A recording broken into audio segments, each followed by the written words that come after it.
ठरलं तर मग या मालिकेचा जबरदस्त प्रोमो नुकताच रिलीज झालेला आहे। या प्रोमोमध्ये आपण पाहत असतो की सायली ते म्हणत असते, मी प्रियाला भेटायला जाते।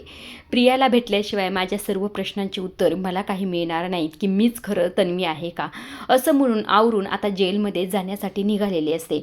तेव्हाच खरं तर खालनं प्रियाचा आवाज आलेला असतो। जोरात प्रिया ओरडलेली असते। आता सायली धावतच खाली आलेली। आता सायलीसोबत खरं कल्पना, अस्मिता आणि अश्विन सुद्धा खाली असतात। हे सगळेच जण प्रियाला समोर पाहतात। समोर पाहिल्यानंतर त्यांची तळपाईच्या आगमस्तकाला गेलेली असते। ही प्रिया नेमकं घरात कशाला आणि का आली असेल असा प्रश्न सगळ्यांना पडलेला असतो। तेव्हा खरं तर इकडनं कल्पना म्हणत असते, चालती हो, तू इथे येण्याची हिंमत कशी केलीस। त्यावर इकडनं जी काही प्रिया असते ती म्हणत, माझ्या पोटात अश्विनचं बाळ आहे, मी अश्विनच्या बाळाची आई होणार आहे, असं इथे प्रियाने म्हटल्यानंतर आता कल्पना, सायलीला जोराचा धक्का बसलेला असतो आणि त्याचबरोबर अस्मिताला सुद्धा।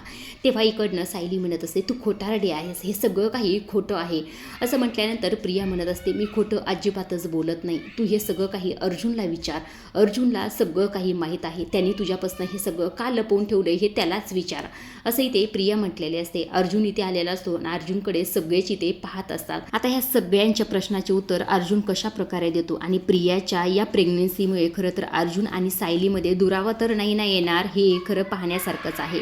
आजच्या पुरतं एवढंच। अशा डेली मालिकेच्या अपडेट तुम्हाला जाणून घ्यायला आवडत असतील तर आपल्या चॅनलला जरूर सबस्क्राईब करा आणि हा व्हिडिओ कसा वाटला ते कमेंट करून सांगायला विसरू नका। तोपर्यंत पाहत राहा ठरलं तर मग। धन्यवाद।